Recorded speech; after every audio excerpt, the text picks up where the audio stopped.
हम बाइबल के काव्यों की बातें करते आ रहे हैं कि कैसे बाइबल के कवियों को संरचना से प्रेम है और कैसे वे कुशलता से रूपकों और प्रतीकों का प्रयोग करते हैं।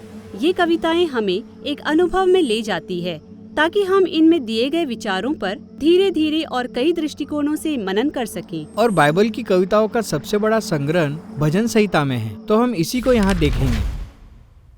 अब इजरायलियों ने अपने संपूर्ण इतिहास में बहुत सारी कविताओं की रचना की थी। हाँ, इजरायली संतों, राजाओं और भविष्यवक्ताओं के द्वारा कविताएं लिखी गई थी। कुछ कविताओं को गायक मंडलियां यरूशलेम के मंदिर में गाती थी और कुछ का प्रयोग परिवारों में प्रार्थना के रूप में किया जाता था। और सदियों तक सबसे महत्वपूर्ण और लोकप्रिय कविताओं का संकलन किया गया ताकि वे विशेष अवसरों पर पढ़ी या गाई जा सके।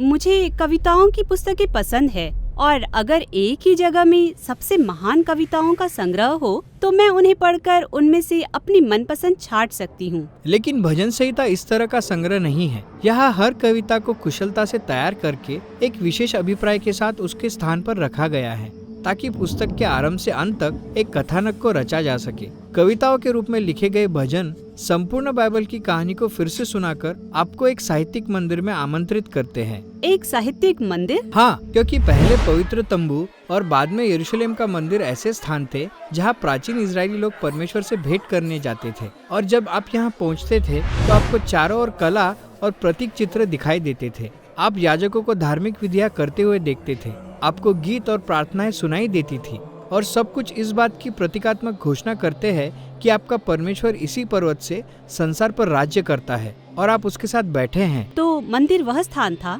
जहां हम परमेश्वर की उपस्थिति में रहते थे और जहां हम अपने आप को परमेश्वर की राज्य की कहानी में डुबा लेते थे। बिल्कुल। तो कल्पना कीजिए कि जब बेबीलोन वासियों ने यरूशलेम पर आक्रमण किया और मंदिर को लूटकर जला दिया और फिर बहुत सारे इजरायलियों को निर्वासन में ले गए तो उनको कितना मानसिक आघात पहुँचा होगा। हाँ, अब वो परमेश्वर से मिलने कहाँ जाएं? अपनी कहानियों के गाने, अपनी प्रार्थनाओं को करने कहाँ जाएं? और यहाँ भजन संहिता आती है। यह निर्वासित इजरायलियों के लिए एक प्रार्थना पुस्तिका के रूप में थी जिसकी संरचना एक काल्पनिक मंदिर के रूप में की गई है। आप भजन संहिता में परमेश्वर से मिलने के लिए और परमेश्वर के राज्य की पूरी कहानी को सुनने के लिए प्रवेश करते हैं जिसे कविताओं के माध्यम से आपके लिए गाया गया है। बहुत बढ़िया। पर भजनों से यह कैसे होता है? आइए पुस्तक की संरचना से शुरू करते हैं। इसमें 150 कविताएं हैं जो 5 स्पष्ट भागों में विभाजित की गई है। आरंभ में भजन 1 और 2 के द्वारा एक छोटी सी प्रस्तावना रखी गई है जो बाइबल की पूरी कहानी की समीक्षा करके संपूर्ण पुस्तक के प्रमुख विषयों को प्रस्तुत करती है।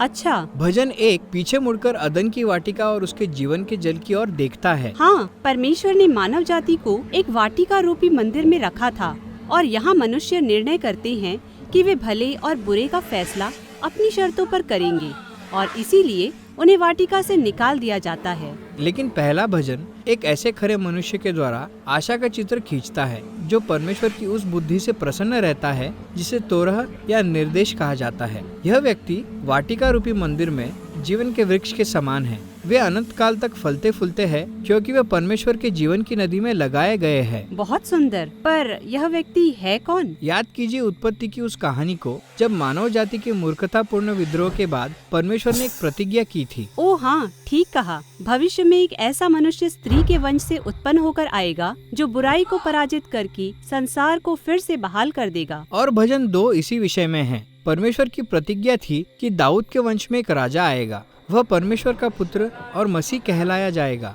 परमेश्वर ने उसे नियुक्त किया है कि वह मानव बुराई का न्याय करके परमेश्वर के राज्य और शांति को सब जातियों में फिर से स्थापित करे। तो भजन 1 और 2 इन्हीं सब प्रमुख विषयों का परिचय कराते हैं। हाँ, और फिर पुस्तक उन विषयों को 5 भागों में विभाजित करती है। पहले 2 भाग दाऊद और उसके राज परिवार की पेचीदा कहानी को बताते हैं। तीसरा भाग इजराइल के निर्वासन और दाऊद के राजघराने के पतन की दुखद कहानियों पर केंद्रित है। पर फिर चौथा और 5वां भाग निर्वासन के उस पार मसीह के आने, नए मंदिर और परमेश्वर के राज्य की आशा को फिर से जगाते हैं। फिर पुस्तक 5 भागों वाले सारांश के साथ समाप्त होती है जिसमें परमेश्वर की विश्वास योग्यता की स्तुति की गई है। बढ़िया। लगभग आधे भजन एक ही व्यक्ति राजा दाऊद से संबंधित है जिसे परमेश्वर ने इजराइल पर राज्य करने के लिए चुना था। हाँ, इस पुस्तक में दाऊद की कहानी वास्तव में महत्वपूर्ण है। उसने अनेक कठिनाइयों का सामना करने के बावजूद अटूट विश्वास के साथ परमेश्वर पर भरोसा रखा। और इन कविताओं में दाऊद हमसे अपने डर साझा करता है। वह अपनी असफलताओं का अंगीकार करता है और अपने छुड़ाने वाले को धन्यवाद अर्पित करता है। और वह अपनी उस लालसा की निरंतर बात करता है कि वह मंदिर में परमेश्वर की उपस्थिति में बना रहना चाहता है। लेकिन रुकिए,